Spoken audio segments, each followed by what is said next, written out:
in Luke 21.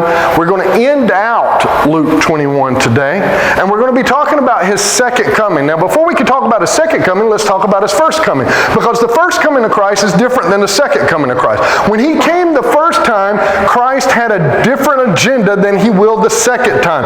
When he came the first time, Christ came to live for us. He came to live as an example for us. He came as a servant to the world. And therefore, when we look at his life, we can see what it means to be a servant to him, right? He came to live as an example for all of us. And on top of that, he came as our atonement. We rebelled against God. We introduced sin into the world. And then there was nothing we could do about it because we couldn't be good enough. Not possible to be good enough to breach that barrier between us and God because of that rebellion. So Jesus came as our sacrifice, as our atonement, so that we might have right relationship with God. In his first coming, that was the agenda. In his second coming, he's not coming back as our atonement, as our sacrifice. He's not coming back as our servant. The second coming, Christ is coming back as our King in his full glory. In Luke 21, he talks about this. Let's start reading that passage. In Luke 21, 25 through 28 says, "And there will be signs in sun and moon and stars, and on the earth distress of nations and perplexity, because of the roaring of the sea and the waves, people fainting with fear and with foreboding of what is coming on the world, for the powers of heavens will be shaken. And then they will see the Son of Man coming in a cloud with power and great glory. Now when these things begin to take their place, straighten up and raise your heads, because your redemption is drawing near." There'll be signs of this second coming. There'll be signs that the Messiah, the King, is coming back. It says that all the heavens will be shaken. That you will see it in the sun and the moon and the stars. You will see it in the roaring of the seas. There are other passages that talk about the second coming. This is not like the only one. We hear about, it's prophesied in the Old Testament in Daniel and Isaiah. It's talked about in the Gospels in Matthew, Mark, and Luke. It's talked about in the epistles and Paul's writing and Peter's writing and James' writing. It's even at the very end of the book in Revelations, it talks about the second coming of Christ. It's talked about so much that it's something that we need to be aware of, and it's something that we need to pay attention to, that Christ is coming. This is a given. Christ is coming. And there will be signs, he says. There will be signs throughout the earth. And all those passages, they give other details, right? There'll be earthquakes, there'll be turmoil, there'll be wars, there'll be all these things that are going on, and these are signs that Jesus is coming again. Do you see any of those signs today? Are there wars? Yes. Is there turmoil? Is there angst? Is there all of these things going on? Are there earthquakes? Can anybody in here tell me, it's 2023, we're halfway through the year, can anybody tell me how many earthquakes we've had in 2023? Are you watching for the signs? How many earthquakes have happened in this world in 2023? Take a wild guess. There's been so far over 5,000 earthquakes this year. Now, that's on all scales. It's not considered to be a major earthquake until it hits at least 6.0. How many major earthquakes in half a year do you think have occurred in this world this year? 5. Multiply it by 10. There's been 50 so far. Okay? Now, I say that. I look at the wars, I look at the earthquakes, the tsunamis, all the natural occurrences, all the man-made things that are going on. All of these fit with the signs of the coming of Christ. But I say that, and I say that tongue-in-cheek, because I want you to understand that the signs signs that Jesus shows and tells us about from the Old Testament and prophecy, from the Gospels themselves, from the epistles, all the way to Revelations, are not meant for us to go over and try to pinpoint this time. Man has tried to do that. They're not. They're not meant for that. They're not meant so that we might gather up all the information and do an investigation and try to pinpoint the hour, the day, the year that Jesus is going to return. There's a different purpose for that. But Jesus himself says that's not the purpose. In Mark 13:32-33, he says, "But concerning that day or that hour, no one knows, not even the angels in heaven nor the Son, but only the Father. Be on guard. Keep awake, for you do not know when the time will come." We don't know when it will come. He just says that these signs will happen, that we need to be paying attention to the signs, and he's going to tell us the reason why, but we're to pay attention to the signs. We do not know the hour. There's only two things I can tell you for sure, though. I can tell you for sure, for absolute certainty, that Jesus is coming. He may return before I'm done with this sermon. He may not return until my great-great-great-great-grandchildren are gone. But he is coming. And the second thing that I can tell you is that he wants us to do something about it.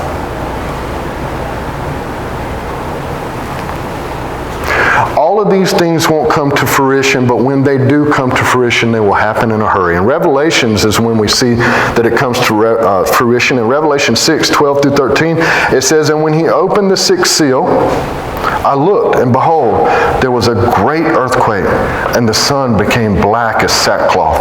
The full moon became like blood, and the stars of the sky fell to the earth as the fig tree sheds its winter fruit when shaken by a gale." It's funny that it mentions fig tree because that's where we're going in Luke and everything. But it won't come to a fruition, but when it does come to fruition, it will happen fast. And Jesus uses this parable, this figurative example of the fig tree. Look at Luke 21 with me. Luke 21, 29-33, and this is what he told them. A parable. "Look at the fig tree and all the trees. As soon as they come out and leaf, you see for yourself and know that the summer is already near. So also, when you see these things taking place, you know that the kingdom of God is near. Truly I say to you, this generation will not pass away until all is taken place. Heaven and earth will pass away, but my words will not pass away." Now, look at this. He uses the fig tree. And the funny thing about the fig tree, and I don't know if you know this or not, because I didn't know this. I had to do my little bit of my research. Oh, I love research so much. But I did a little bit of my research. And a fig tree, nobody knows when a fig tree is going to produce its fruit. Isn't that crazy? I mean, they know around about time, but nobody can specify. So when you have a fig tree, that fig tree will normally produce fruit between late April and 1st of July. That's a long period of time. You don't know each year. It won't do it the same each year. And then it will produce figs again from anywhere the 1st of September to the end of November. That's a long period of time each year to be guessing. It's not like when you have a fig tree, all right, well, I know my fig tree normally produces every September. No, it's within a window. Even people that grow figs, they're not very sure. But what you do know is that the moment it starts producing leaves, the fruit's not far behind. You see the signs and you know the fruit's not far behind. He says the same thing about this generation. He says that when all these things are actually happening, when all these signs are occurring, when all the things that are going to be happening that are actually a testimony to his return, it's going to happen quick. He says that in that generation, when those signs actually start occurring, that it's going to happen in their lifetime. It's going to be that quick, his return. Just like a fig tree. Now we look around and we're like, man, since the beginning of time, some of these signs have been out there, and there's a point to that. There's a point to that, because we don't know if we're living in that moment. But we're called to be prepared for that moment. In our trip, we saw something, and It was so much like what Jesus warns against, about all these signs being out there but not looking at them, not being prepared. We got to go to this place, and many of you, some of you have been there, but many of you know of it, Pompeii. I was so ignorant about Pompeii. I mean, I studied about it in school. I knew Pompeii. I knew that it was swallowed up by Mount Vesuvius. I knew that a volcano had gotten it. But I guess most of my information probably been filled in by Hollywood, right? The last movie I think that I saw was with the actor Kit Harington, the movie called Pompeii. Well, everything that I have ever seen about Pompeii, this is how it occurred. They're all doing their life. The mountain that they thought was a mountain explodes into a volcano. Giant rocks rain down and lava just swarms over the city. And in the Hollywood movies, like that movie Pompeii and everything, they're all about their business, and boom, all the earth's shaking. They look up, and the mountain's blowing, and volcano lava's running into the city, and they're trying to get on their horses and get out of there, and boom, they're out. It didn't happen like that at all. It didn't happen like that at all. And we know this because not only because scientific research back, but we also have witnesses. One historian, Pliny the Younger, was actually there when it happened, and he wrote about it. First of all, the mountain cracked open 17 years earlier during a major earthquake. And for 17 years, they had earthquakes that were leading up to this. So many signs. The day that it happened in the morning time.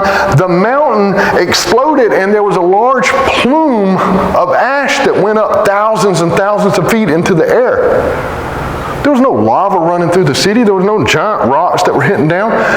They looked up, and it was like a giant mushroom. It took several hours before that ash started raining down. Hot ash. But it rained down like snow. An account said it was like a half a foot an hour. It was hot. And so they didn't want to be out in the ash, but the people still didn't know what was going on. They thought the gods were doing something to get their attention. But the ash was so thick that they started going indoors. By mid-afternoon, at a half a foot an hour, the ash had gotten so hot, so heavy, that it was crushing their rooftops and coming in and filling their houses. And past mid-afternoon, they couldn't get anywhere. It was too thick. And they were suffocated in it. Every single person in Pompeii could have walked, not ran, could have walked out of Pompeii safely if they just knew the signs. If they just knew what was going on. If they knew that a volcano had just exploded and that the ash was going to smother them, every single person could have got out. But they didn't. They weren't looking for the signs. They didn't know the signs. And Jesus says in this passage that we're to be looking for the signs. Why? Why? Why should we be looking for the signs? The signs are around us. And I guarantee you this, I don't know when Jesus is going to return, but I guarantee you we're closer today than we were yesterday to his return. And that we're to be watching for the signs, and there's a reason why. It's because we're being called to be prepared. Being prepared. We just finished up May. So let me ask you a question. May 2023. What was your focus this past month? What was your focus? What was your priority this past month? Not what you will tell me your priority is with your mouth, but what did your actions, your time, your money, all of that point towards being your priority this past month? I'm going to make it a little bit easier for you because I'll give you a clue. May 2023, I know I made mistakes. I know I didn't do the best job that I could in every area of my life, but I feel like I tried to do best I could. I still feel like I did a good job in my pastoral duties. I feel like I did a good job as a husband. I feel like I did a good job as a father. I think I did a good job as a friend. I did all the things around the house. that I was supposed to do. I did all the priorities. You know what I'm saying? So don't give me that. All right? And you're not giving it to me anyway. You're only talking to yourself. You're up here in your headspace right now. But you're answering my question. So don't give yourself that crap. Okay? I'm not saying anything about you being a husband or a father or a mother or a wife. I'm not talking about that. Of course you are. You're great stewards of God. You're doing all those duties. But what was your focus? For me, even though I was doing all those jobs and everything, of course my focus was this trip. Right? I'm doing all the things I'm supposed to do. Nothing was suffering. I wasn't not doing my pastoral duties. I was not being a husband. I was not being a father. I was not doing anything, but my focus was on this because me and Mary want to save money. And so we didn't go to somebody else to orchestrate our whole trip and everything. We planned it all out ourselves, and that meant that we're checking for what's the cheapest place to stay. Sometimes that was a hotel, sometimes that was an Airbnb, and a lot of times we're calling those people and is this the best price you can give us? We we want the best price you can give us. What's the best transportation we can get? We're planning it all out. So all of that month, even before the trip, a lot of time and energy went towards that. Of course I was doing all the other things I was supposed to, but that was my priority for the month. What was yours?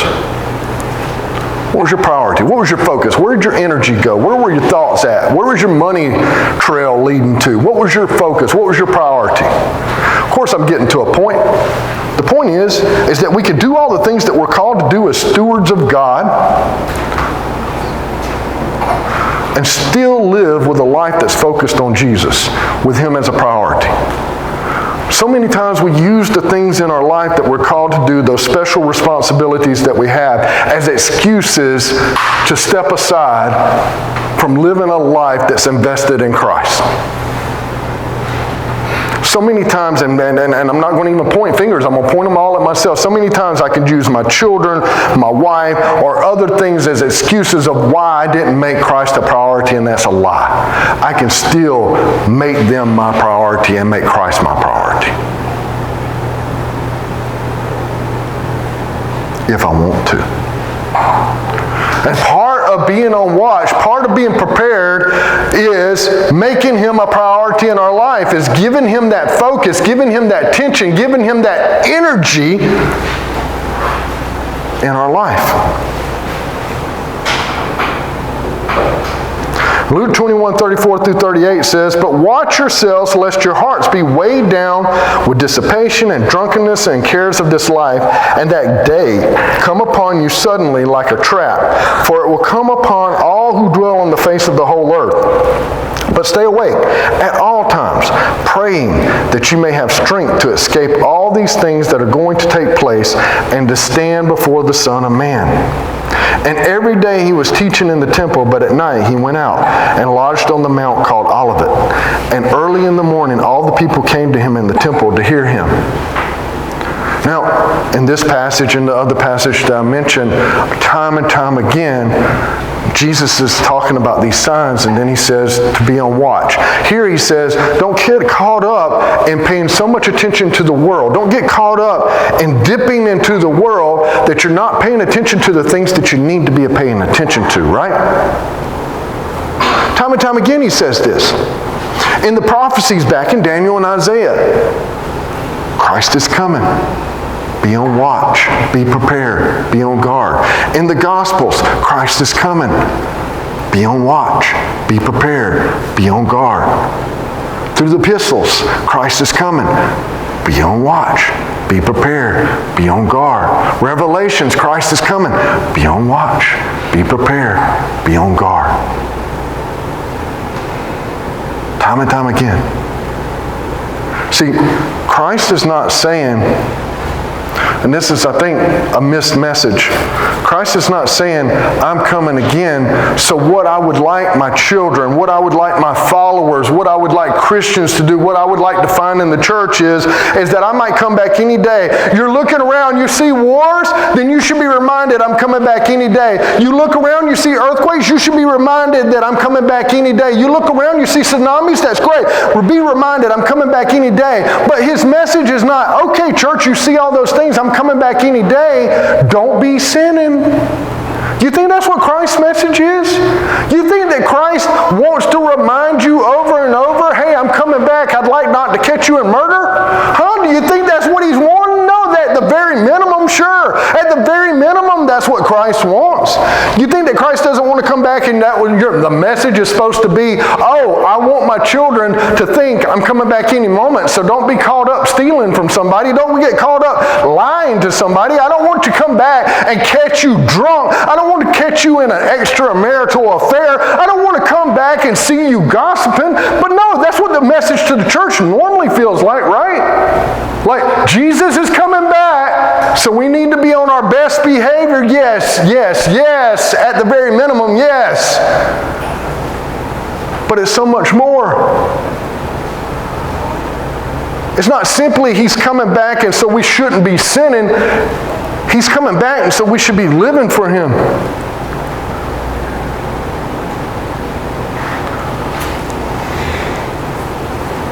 That's what being prepared is.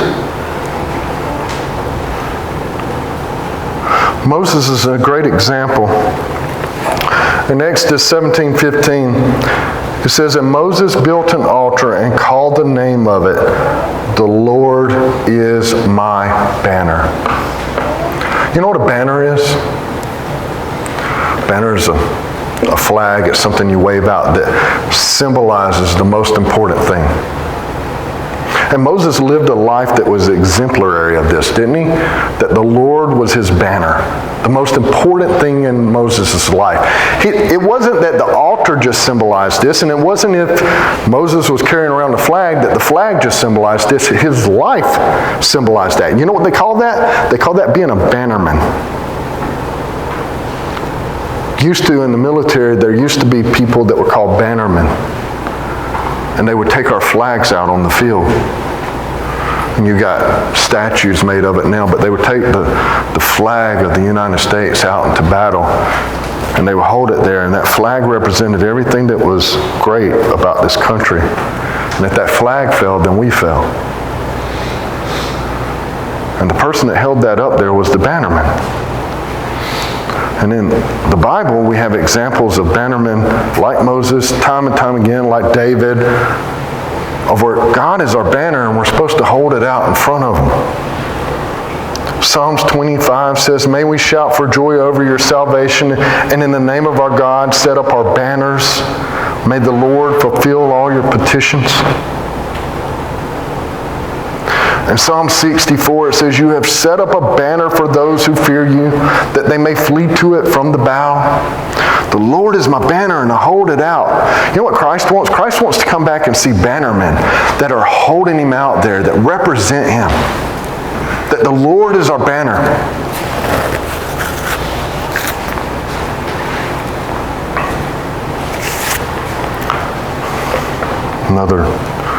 Another military prelude. I did a lot of competition in the military, in the Army. I was what they called gifted with a rifle. And so in the Army, all of my experiences were either training or competing. And I've told a couple of stories about how we would go down to Fort Polk, Louisiana, and we would compete. And I would compete against other branches of the military. Even other militaries, like Australia and stuff, but like, we would have these competitions. And against, our main competitors were the Marine Recon. I know everybody wants this, Navy SEALs were great, but Marine Recon was my main competition. I did compete against Navy SEALs and stuff like that. That really has nothing to do with the bearing of this story. But we would go there and we would compete, and they would put you in these battalions, and then in a battalion there's companies. You have several companies, and in the company you would have several platoons, and we had 4 platoons in our company. And you're either training or competing. And then when I was there, the top platoon in our company, I remember, it's the Army, we had stupid names, right? But we were the Eagles, right? And I think the other platoons, my memory doesn't serve me really great, but I think they were all birds too. They were probably like hawks, and I don't know. But anyway, like the top platoon is the Eagles. And if you're in the Eagles, you're competing. if you're in the other ones, you're trying to get into the Eagles so you can compete at these competitions. And they would assign you when you got there. And during your training, some people would be taken out of the Eagles, some people would be placed into the Eagles, right? Because that's where you wanted to be. The best of the best. But what I remember most about it, I remember a lot of things, but what I want to relay about it to you is that when we would do formations, when the company would come together or when the battalion would come together, it was an amazing thing. And I don't know if I can do this justice or not. But it was an amazing thing because the other platoons would come out in the company, and they would come out, and every time in the Army, when you would have, I don't know, it's probably the same way in the Air Force. I don't know, I'm not busting on anybody. I don't know anything about other services, military branches, but we would come out to cadence, right? Like, so your platoon's coming out, and there would be a cadence caller, and they would do their own cadence coming out, and it would be made up for your platoon. And so all these other platoons, and toot my own horn, I never was in any of the other platoons. I was always in the Eagles. But like, they would come out and they would have their own cadence that they came out to, and they would come out on the field and they would be there, they'd be before the colonel, or if it was the whole battalion before the general and everything, and they would come out and they'd fall into place and they're facing forward, right? Well, the Eagles always came out last because it was an honorary station to come out last, and you came out on the right. But there would be one guy that comes out, and he would come out around everybody else. You're the guys, you're facing forward. He would come out around everybody else, and he would come out and he'd just march out. Not a word, just silent as all be. And he would come out and he'd stand out here in front of everybody. And he'd be, the Eagles are coming, the Eagles are coming. And then from behind everybody, in step, you could hear us marching. You better be ready. In voice. He'd say it again. The Eagles are coming. The Eagles are coming. You better be ready. The Eagles are coming. The Eagles are coming. You better be ready. And we're marching out. And we're coming along. And we come up on the right side. And right when we got in place, we do a left face. And we're facing everybody to their side. They're facing forward. And the last time, the Eagles are coming. The Eagles are coming. It's too late. Because we were there. The best of the best. But the guy that came up and did the Eagles are coming, the Eagles are coming, wasn't our first sergeant, wasn't a staff sergeant, wasn't one of our instructors. That honor went to the one of us that was doing the best. The one of us that was killing it in the physical training and the mental training and all the preparation and the firing range and everything, the one that they chose that was the best got to come up and to announce that the Eagles were coming because he was our standard bearer. On that field, of all those soldiers, all those highly qualified soldiers, he represented the most prepared soldier on the field. He represented the best. He was our standard bearer.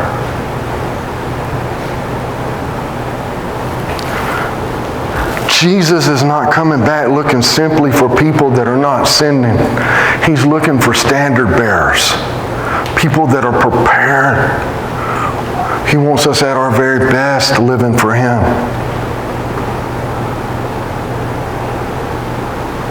He wants us up there. Jesus is coming. Jesus is coming.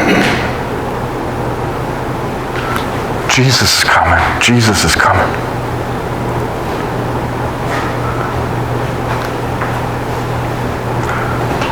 When I was a teenager, I thought that skydiving out of planes, rappelling out of helicopters, doing all these adventures, that was going to be the fullness of life, and I didn't want to live with any regrets that I hadn't done anything. When I became what I thought was a man, I wanted to do things, wanted to go places like I did this last couple weeks. And I didn't want to miss out on anywhere. Guess what? I'm going to die missing out on things. I'm not going to get to go everywhere. But that doesn't bring me any sadness. I won't have any regrets. as a mature man now, I know living life to the fullest that there's only one regret. There's only one regret that I could ever have. And that will be that if I die, and that could be any moment, that could be, Jesus could come back right when this message is done. I could step outside of here. We all know, we all dream in our heads, we all imagine a life in our heads, whether we admit it or not, of where we live to be like 120 years old. And we're going to look back on our life. But that rarely happens. As you know, it rarely happens. We are called at different times, mostly unexpected. So this imagination that I'm going to be 120 years old and I'm going to get all these things done, don't live that life. Live that life as if the next moment's your last. And the only thing that I could possibly regret is not taking every opportunity to represent Christ well, to be His standard bearer. I don't want in the next hour, I don't want in the next day, I don't want in the next year to be able to say, oh, this is going to be my last breath, or today's my last day, and I haven't told somebody about Christ. I haven't told somebody about the truth of Him. I hadn't shared that my life is not a shining light for that. That would be the only thing that I would regret. Christ is coming. Jesus is coming. Jesus is coming. Are you prepared? Are you prepared? That's the question. Are you prepared? Are you His standard bearers today? Are there things that you could do? Or are you focused on Him? Is He your priority? Are you living for Him? Not simply do you belong to Him. Not simply are you working on not sinning. Are you living for Him? That is the question that's before us this morning. And it starts here. Yeah, Jesus is coming. And the first thing that you have to be prepared for is, do you know Him? Do you know Him? Really know Him? And if you don't, it doesn't change anything. He's still coming. That's where you start. Now, if you know Him, and yet you're living and you're dipped into the world and you're sinning on an everyday basis, and sometimes it just gets confusing. It gets confusing trying to discern what is the world from what is God. Yeah, at the minimum, we'll start dealing with that sin. And then further, let's live with no regrets. Let's join Him in mission. Let's live for Him. This morning I'm going to call Matthew up. Maybe you have a decision to make this morning. And if you do, this is the opportunity. This is the time.